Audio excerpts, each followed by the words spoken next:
La galerie des portraits des premiers ministres est en réalité un corridor qui s'étire jusqu'au foyer de la Chambre des communes.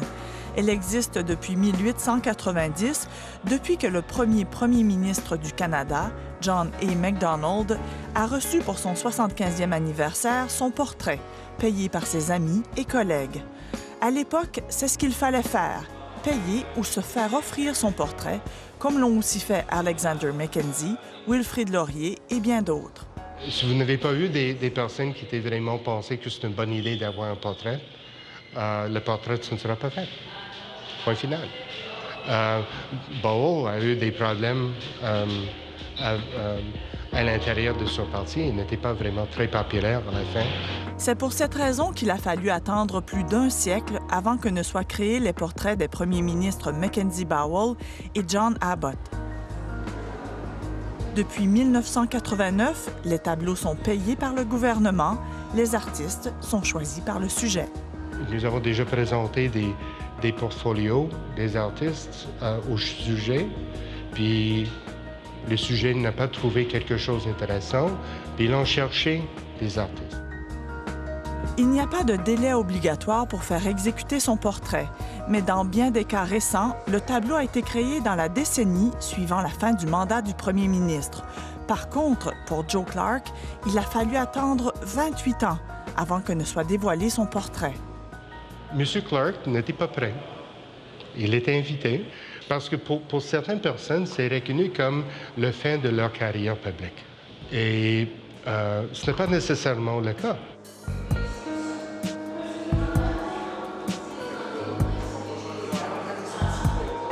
Le cas de M. Trudeau, c'est un bon exemple parce que Fanny Pavalik a accepté la commission parce que c'est Trudeau qui l'a cherché, ce n'est pas nécessairement elle qui l'a cherché.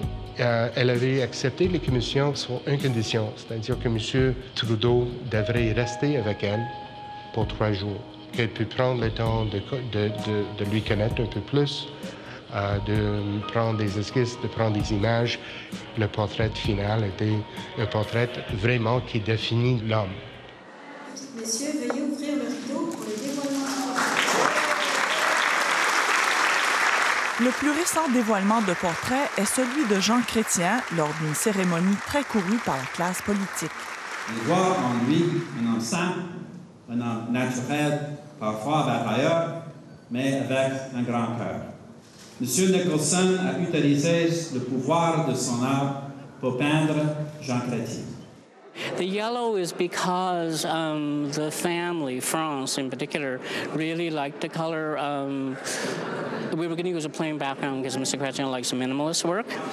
France est la fille de M. Chrétien. La famille est très souvent impliquée dans le processus de création et d'approbation de l'œuvre. Le jaune du tableau de M. Chrétien se démarque nettement des autres tableaux de ce fameux corridor. Oui, c'est le sujet qui accepte le portrait. Puis après ça, c'est nous qui sommes responsables à un deuxième niveau, si vous voulez, d'accepter le portrait pour assurer que ça conforme aux standards de l'écharpe. Mais on n'a jamais eu un cas où ce n'était pas accepté par l'écharpe ni un sujet. Dans le cas de M. Pearson, c'était sa fille, sa femme, puis M. Pearson qui allait voir le portrait, puis Mme Pearson n'était pas contente du tout avec le portrait. Puis enfin, c'était la fille de M. Pearson qui a dit oui, ça représente père. Puis enfin, c'était accepté.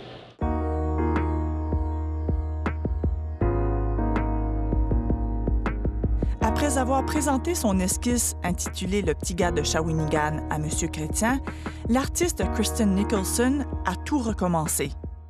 I started over because we decided that the little guy from Shawinigan portrait was too informal.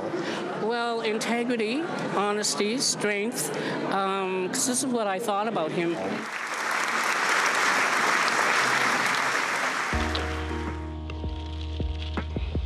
Ici, nous avons une étude, une de 3 études que nous avons reçues de M. David Goatley, qui était le portraitiste de Mme Campbell. Dans le portrait officiel Elle n'a pas un petit souris. Ici, elle a un petit souris. Il y a un tapisserie Haider en arrière d'elle. Ça représente ses racines de Colombie-Britannique. Au même temps, il y avait des robes de l'avocat, son carrière comme ministre de Justice. Puis il y a toutes des petites choses comme ça qui ajoutent des éléments personnels à un portrait officiel. Dans bien des cas, ces portraits sont non seulement la représentation du politicien, mais plus de sa personnalité. Et la galerie des portraits des premiers ministres est bien plus qu'un simple corridor. Ça représente, à un certain niveau, c'est l'histoire de l'art canadien. Mais à l'autre côté, c'est une forme de documentation. C'est une chronologie. C'est un changement de la nature des individus. On montre les différents individus. Ce sont des documents historiques.